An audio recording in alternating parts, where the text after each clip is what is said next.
What's up, everybody? I am standing outside of Southeastern Agriculture Center in Lumberton, North Carolina, where we will be having our fall leadership. I will be one of the facilitators today for the advisor session, and we have our student leaders giving sessions to our student members. And so I'm so excited for this day, and so let's come along.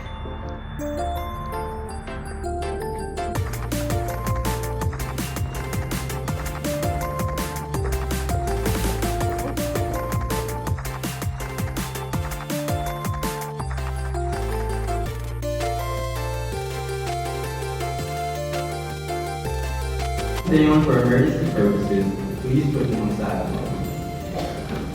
Welcome to the North Carolina Fall Leadership. Today we begin our journey of inspiring, contributing, and connecting with our chapters and communities. Hello everyone, I'm Mirka Rojas, your Vice President of Public Relations from North Carolina High School, representing District 6.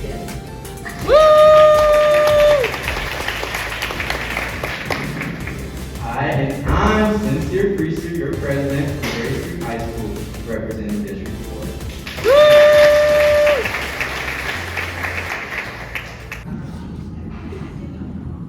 Okay, good morning. So I'm Brianna Baker. I'm at North Carolina High School. I'm an advisor and I teach interior design.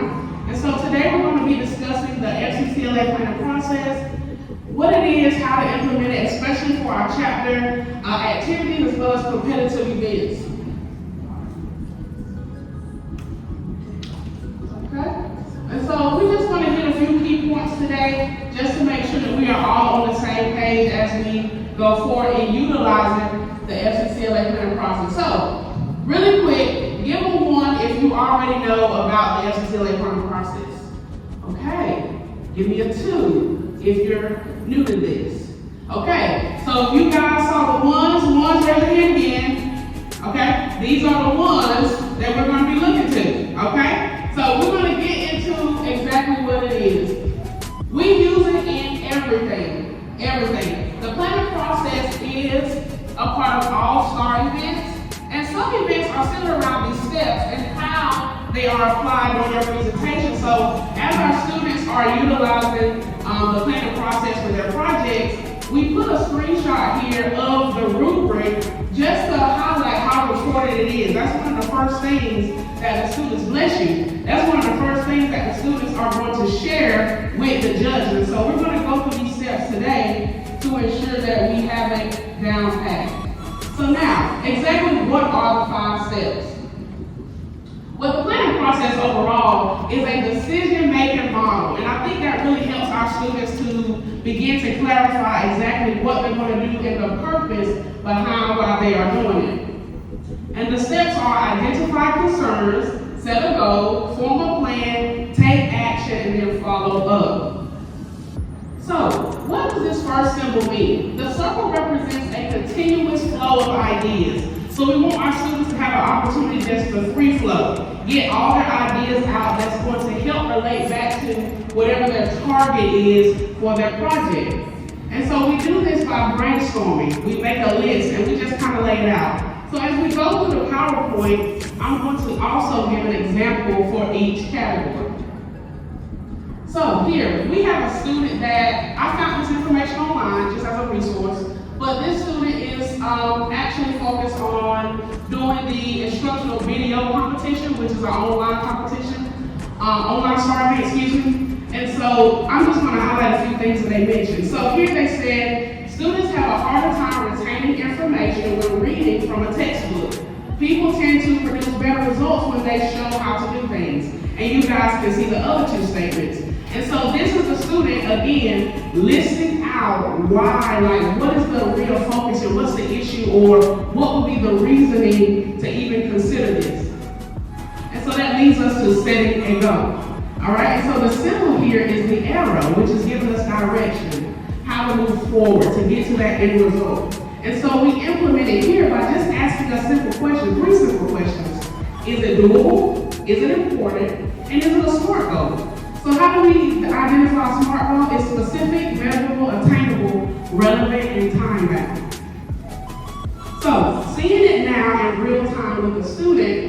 They also talked about how they want to create an instructional video that teachers can use to plan a cinnamon roll lab in class. So raise your hand if you're a foods teacher.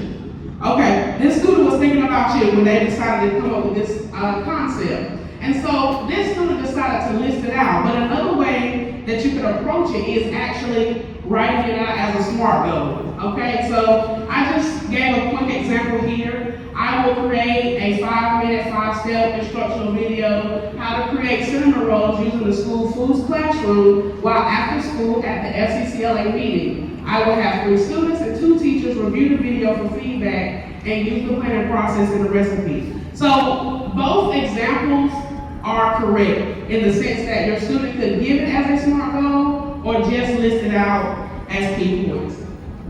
Are we good? Okay.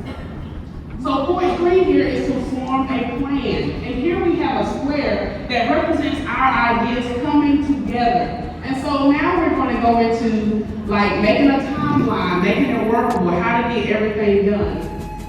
And so an example here is just like the form I provided you, the student just highlighted the key points. And I think that's beneficial because as our students are sharing with the judges, it's easier for them to just highlight key points as far as the who, what, when, where, why, how. And so if we just utilize how it's already laid out for us, I think our students will have success in just presenting that. And now we're on to act. And so with this one, you are representing how the actual project is going to be carried out. And so we're highlighting the task list, exactly who did what, how, all of that. And so it kind of looks more like a storyline. So when we get to the act category, I think that's where we can really summarize it, but also give details. So here we have them explaining how they plan to do the video, looking at portions of it, who was involved with recording. They're going to read a script or write a script, and then of course make sure to go back and review it. So they are breaking down detail-wise exactly what they're going to do with the video or in the video. And so then that gives us to our last step, which is follow-up. And so the reason why it's broken squares is because it's an opportunity for our students to reflect, to look back over the project and say, what could I have done differently, thanking individuals that helped me, etc. And so now let's look at it in real time. So for our follow-up, we will show several of our friends and teachers to see some things that we could have done to improve. Now, even with this statement, I feel that the student could have also added in how they wanted to thank the videographer teacher who provided the camera. They could thank the people that participated in their evaluation with the follow-up as well, okay?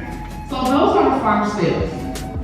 And on the PowerPoint, you guys can actually see another example, and this student used the Ever5 that we mentioned earlier. That student is showing how using that particular program helped them to improve their personal finance. So I gave, that student's example at that link.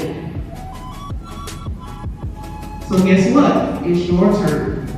So now, utilizing the paper that you have been provided, I want you all to work with the person or people at your table, and you guys can come up with the plan for this scenario. Your high school principal has asked your chapter to create a project or activity that focuses on career readiness or career awareness. So using the planning process, let's create one within our groups.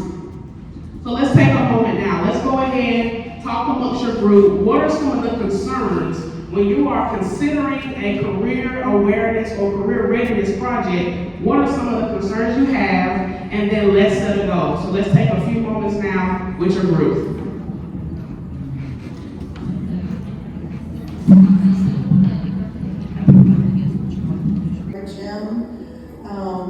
And our concerns were that students didn't have a plan of action to take on a career when they graduated, or they might not know careers that are available in our area. So our goal was to enlighten students on various careers available through a career fair. Our plan included us and community career-related business representatives. We didn't invite them to come in.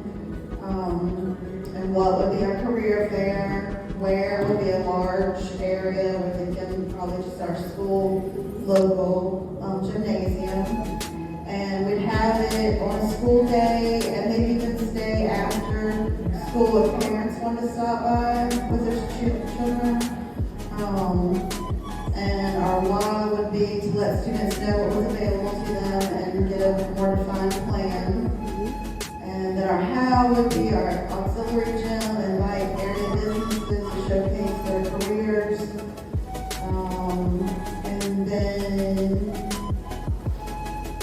our follow-up would be in surveys. Did students, were well received with it? Would they like to see other careers? And also we said our budget would be pretty minimal. We would maybe provide coffee and a light snack for the business representatives. But that, they would bring their own little takeaways. Okay, give it up. Good. It's a career panel.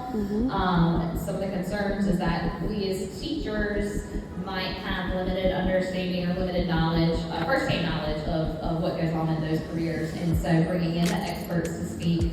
Of course, our students, if they are not exposed directly to those careers, either through their family or their community, what they just see around us, then they might not even know they exist.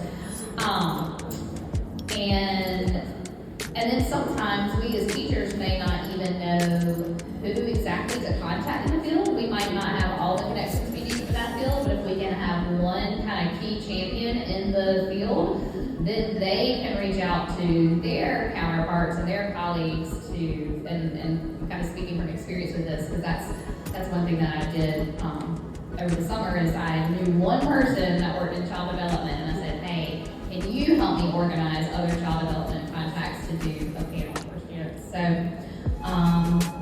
so again, that's really importance of having industry partners and getting them in front of our students. Considering running for state office. That takes courage, and I promise you won't regret it. Hello everyone, my name is Mirka Rojas, and I'm Vice President of Public Relations. What does it mean to be a state officer? Being a state officer for North Carolina and FCCLA has been an incredible journey that has helped me grow, both personally as a leader. My first time on stage was very exciting, and I love connecting with members and seeing their enthusiasm. You have